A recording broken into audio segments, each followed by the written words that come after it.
So eto mga sangkay, pag-usapan po natin ngayon itong world class na tulay ni dating Pangulong Rodrigo Duterte na pinagawa po noon mga sangkay na ngayon ay viral sa social media.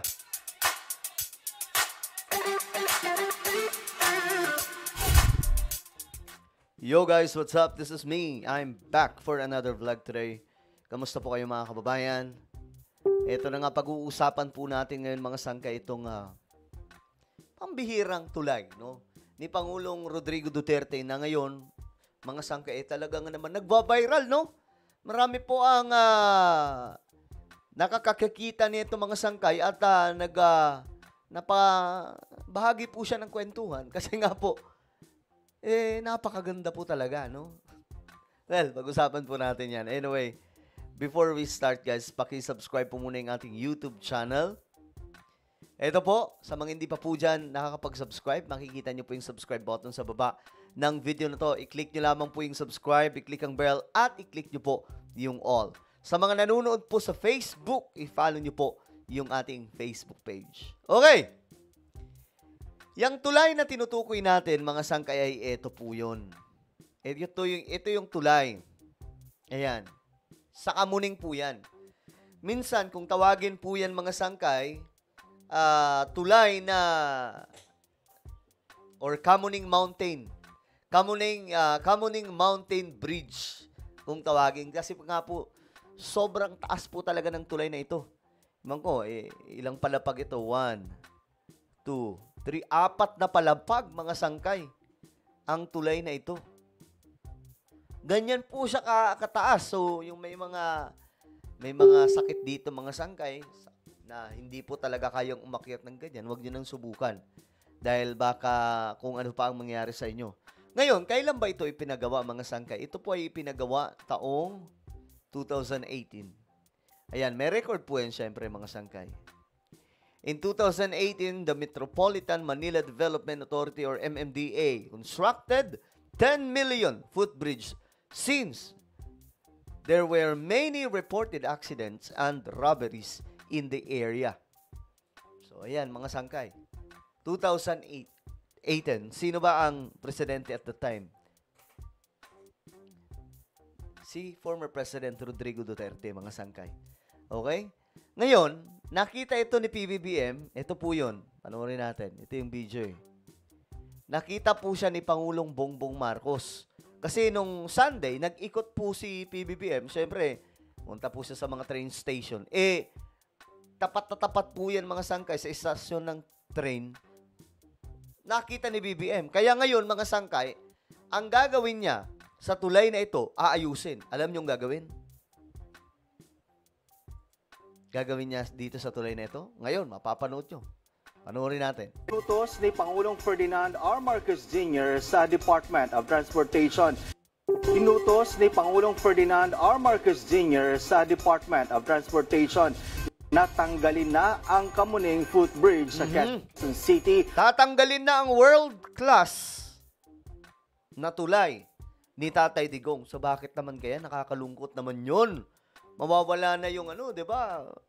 At least pag umaakit ka, nakakapag-exercise ka, pagpapawisan ka, di ba?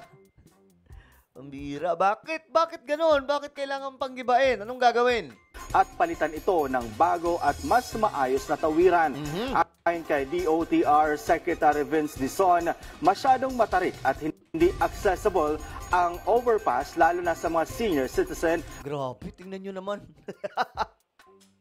Mambirang tulay yan, napakataas. At person with disability, tiniyak ni Dizon na agad nilang gigibain ang Kamuning Footbridge. Planong palitan ang footbridge ng mas bababa, may elevator at konektado na sa GMA Kamuning Busway Station. Ayun. Yun yung gagawin. Connected na siya sa Kamuning Busway Station. Tapos, ang malupit, hindi lamang po siya aayusin na bababaan pa, di ba? Siyempre, mas accessible at mas hindi na po delikado na footbridge. Higit pa dyan, gagawan po ng elevator. So, ganyan po kalupit ang plano ngayon ng government para dyan. Talagang makikita po natin ngayon na minomodernize ni PBBM ang lahat ng meron sa ating bansa. Ginagawa niya pong moderno ang lahat. Gusto niya po talaga makasabay ang Pilipinas sa mga bansa na nakapaligid sa atin. At eto. Simulan ang konstruksyon ngayong taon. Okay, para mas klaro ito. Itong balita tungkol dyan. Ipinagigiba na po ni Pangulong Bongbong Marcos ang binansagang Mount Kamuning o yung Mount Kamuning Bridge. pumatarik na footbridge malapit sa MRT Kamuning Station sa Quezon City. Ayon po yan sa Department of Transportation. Ang plano, magtayo ng bagong tulay. Saksi, si Joseph Moro. We're climbing up the east face. The east face of Mount Kamuning. Hindi na yung sangkay. Kala mo Mount Everest eh. Naka-full gear pa magbabarkadang ito habang kunwari nag-hike sa Nia South Road Scout Borromeo Footbridge sa Quezon City. Tradisyon na raw nila ito tuwing April Fool's Day. Ilang taon na ang tampok sa mga tiro at meme ang binsagang Mount Kamuning dahil sa tarik ito. Grabe, no? Ang taas ng bundok. Ang taas naman ng footbridge na yan. Pero paksarin ito ng mga batikos. Gaya ng puna noon ng Consul General ng the Netherlands na nakabase sa San Francisco sa Amerika na pruweba raw ito ng kawalan ng pakialam sa mga pedestrian. Di ba? Mga sangkay, tingnan nyo naman. Itong footbridge na ito sa Kamuning, ayon dito sa Department of Transportation, 4 hanggang 5 palapag. Ang 4 bihira. to 5 floors yung katumbas niya. Kung taas ng building yung ating pagkukumparahan. Sa gabi, madilim, at kapag umuulan, madulas itong mga hagdanan nitong footbridge na ito. My goodness. Hingal ang mga nakasabay namin Grabe, dito. oh. No, minihi ka. Napapagod. Nako. Dahil sa sobrang taas, Mahirap talaga, lalo kung sa may edad na. Wala bang ibang daan? Meron po sa may MRT. Mataas din po siya, pero iikot pa po kasi ako pag gano'n eh. Umakyat din si Transportation Secretary Vince Lison at pagdating sa summit, sa ibabaw, Summit. Uy, umuuga oh. Pag umangin dito, umuuga to. May dumadaan pong vehicle sa baba eh. So may ground vibration doon. Delikado. Umuuga daw mga sangkay yung tulay. Yun yung nagkukos talaga ng uga. Pero generally safe naman. Hindi naman po tutumba. It doesn't feel safe. nakita ni Pangulong Bongbong Marcos ang footbridge ng ilunsad ng pamilya pa sa MRT nitong linggo. Ayan, nakita nila mga sangkay. Dito, napansin ni PBBM. Buti na lang, nag-iikot na po ngayon ang ating presidente. At least nakikita niya po yung mga kailangan ayusin. So, ngayon, eto na. Nagmuestra pa ang Pangulo na tila nagrarapel. Ang utos daw niya, Para, ang bira, parang alam niyo yung yung mga nagbabaging mga sangkay yung maakyat sa bundok. Tear it down and build a better one. Agam niyang dekada na tagagang ganito, ayusin naman natin para sa mga kababayan natin. tinanong namin ang mga kapuso online kung pabor sila rito. May mga nagawa pang magbiro na tourist Wag po, tourist spot na lagyan na lang ng zipline. Hindi ako pabor, taasan pa nga dapat, tapos lagyan. Wag please, malapit na magtag-ulan. Pag nag-uulan na, slide na lang ko. spot na raw ang footbridge at lagyan na lamang ng zipline, slide o pang bungee jumping. May mga hindi pumabor sa Gastos na, abala pa, magpapasukan na. Ay, wag sayang ang budget. Ba't sayang? Alam nyo, ganito lang yan. Kapag ang pera ginagastos para po sa bayan, huwag kayong manghinayang. Pero kapag ang pera nawawala, kapag ang pera ay confidential, dun kayo manghinayang mga sangkay. Huwag nyo nang pakialaman yan. Magsasend lang kayo ng pera namin. ba dahil abala pa raw at magastos o aksaya sa pondo. May mga nagmungkahing i-renovate na lamang para gawing PWD at senior citizen-friendly ang footbridge at lagyan ng elevator o escalator. Pero marami ang sumagot na pabor silang gibain ito. Mismo, maraming pabor na gustong gibain, mga sangkay. Sa madaling sabi, mas pabor sila kay PBBM na gibain na yan. Kailangan po talaga ayusin kung kailangan na, kung may paraan pa para ayusin, di ba? Umakyat at nanginginig daw ang mga paa kahit may mga hawakan sa footbridge.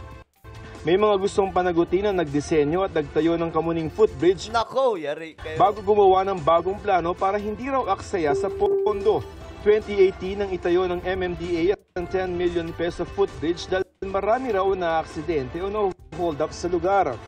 Binago nila ang disenyo nito at muling binuksan noong 2019 na may kasama ng mga landing gear na pahingahan daw sa pag-akyat.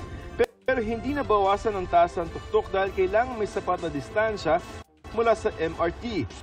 Sabi ng DOTR, inaasahang masimulan ngayong taon ang ipapalit na mababang footbridge na mababa ng konti sa MRT at may elevator na. Yun. Ilalagay ito sa commuting station ng EDSA Bus Carousel. Ang pinakamadaling paglilipatan, para isahan na rin, doon na sa busway stop natin. Para sa GMA Integrated. Yan, aayusin na. Okay? Mas gagawin po siyang world-class na footbridge. May elevator, social yung datingan, at dyan na rin po ilalagay banda, mga sangkay, yung istasyon na yung mga bus station, yung mga carousel, mga sangkay. Kita niyo yung ginagawa ni Pangulong Bongbong Marcos ngayon. Alam niyo, ito lang sa totoo lang ha. Si BBM po yung taga-ayos sa mga problema nung nakaraan. Yung nakita niyo mga sangkay, yung mga train, mga daanan ng train, akala natin okay na, tapos na yun, panahon po ni PRRD. Hindi pa po. Bagamat andyan na po, nag-i-exist ang project, ang problema po doon, yung pagtutuloy-tuloy ng project. Kaya nga may mga problem po sila mga sangkay about sa right of way, at kung ano-ano pang mga papeles, dokumento, yung mga investor, mga sangkay. So maraming binago si PBBM. I mean, maraming inayos. Matalino yung Pangulo natin. Hindi po yan basta-basta na parang pag nakita niya yung project, parang okay na yan. Tuloy-tuloy niyo lang. Hindi. Titingnan niya yan. Baka mamaya may masagasaan o di kaya may problema. Diba? Ngayon, mga sangkay, ayan po, anong inyong komento? Ang tulay ni dating Pangulong Rodrigo Duterte, aayusin na po ni PBBM. Ang malupit, gagawin pong modern na footbridge with elevator. Ano po ang inyong opinion? Comment down below. Meron tayong YouTube channel, Sangkay Revelation. Hanapin niyo po ito sa YouTube. Alright? Kapag nakita niyo na, i-click niyo po yung subscribe, i-click ang bell, at i-click niyo po yung all.